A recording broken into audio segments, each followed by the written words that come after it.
On a calm morning in the North Atlantic, a cargo ship called the Ostrelia stopped answering its radio. Investigators recovered the ship's final radio transmission, recorded 11 hours before rescue arrived. No bodies, no blood, no sign of a struggle, just empty.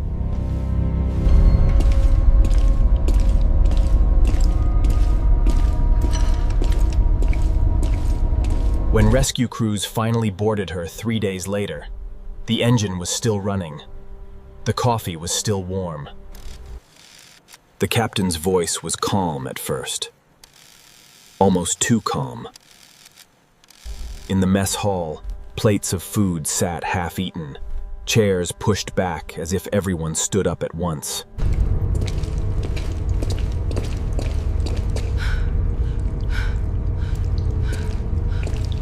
"We are not alone on this ship," he said. "It came up from the cargo hold." "It's not attacking us, it's counting us. God help us, it's counting." And then the recording cuts off completely. Then there's a long pause. 52 seconds of silence, according to the timestamp.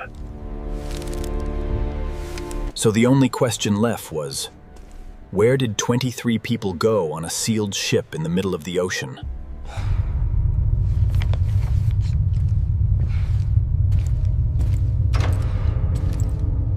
Whatever happened to this crew, they didn't leave.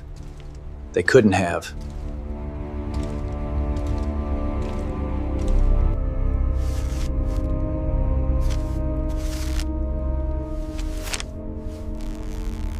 But here's what didn't make sense.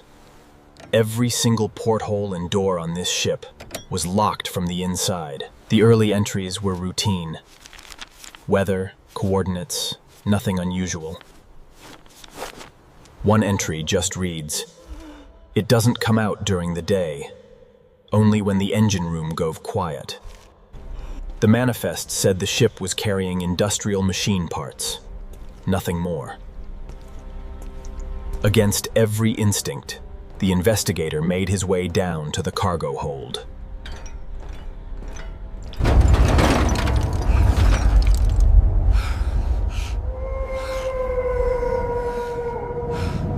The final entry isn't written in ink. It's carved into the page with something sharp.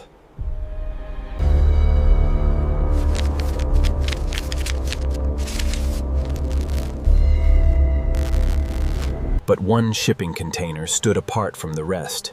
Its steel doors bent outward, not inward. This time, the investigator wasn't alone, Cardis. But the deeper the team went, the feeper of them kept following. Inside, scratched into the container's steel walls over and over, in what looked like 23 different handwritings, were the same 6 words. But 6 months later, another cargo ship stopped answering its radio in the exact same stretch of ocean. In the crew quarters, personal photos were still pinned to the walls. Wedding rings left on nightstands. The Ostrelia was towed to port and quietly decommissioned. Case closed. Officially, at least.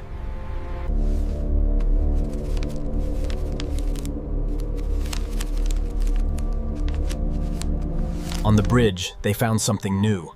A hand-drawn map, taped to the wall, showing every port this container had ever passed through. The investigators' team pulled him out of the cargo hold minutes later, shaken but unharmed.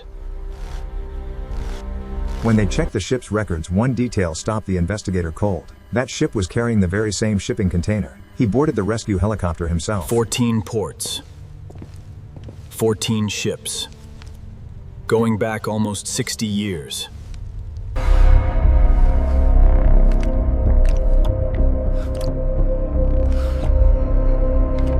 The second ship, the Meridian Star, was found drifting exactly where the coordinates predicted. Someone on this crew had figured it out before they disappeared the Horned, and tried to warn the world. Taped beside the map was a single torn photograph of a stone idol, wrapped in chains, sitting inside an open crate.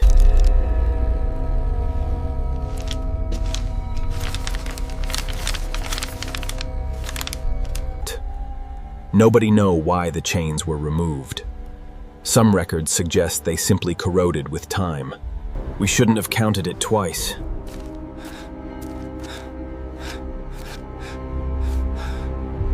Every ship that carried the idol afterward reported the exact same pattern.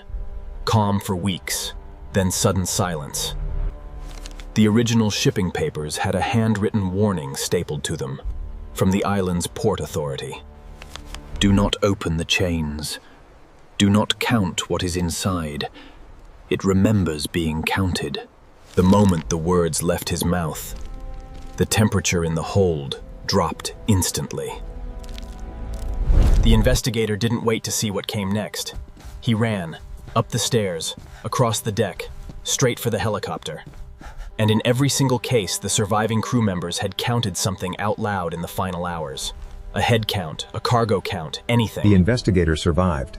The Meridian Star was never found again. Time. It was reported lost at sea, cause unknown, case closed. Then, from somewhere behind the idol, a voice repeated his own words back to him. Perfectly. In his own voice. And in that 1 second, the camera on the investigator's helmet caught something standing exactly where he had been. Alone. Waiting to be counted. Because he hadn't just described the room. Without realizing it, he had counted. The pilot swears that as they lifted off, the ship's deck lights flickered on for exactly 1 second.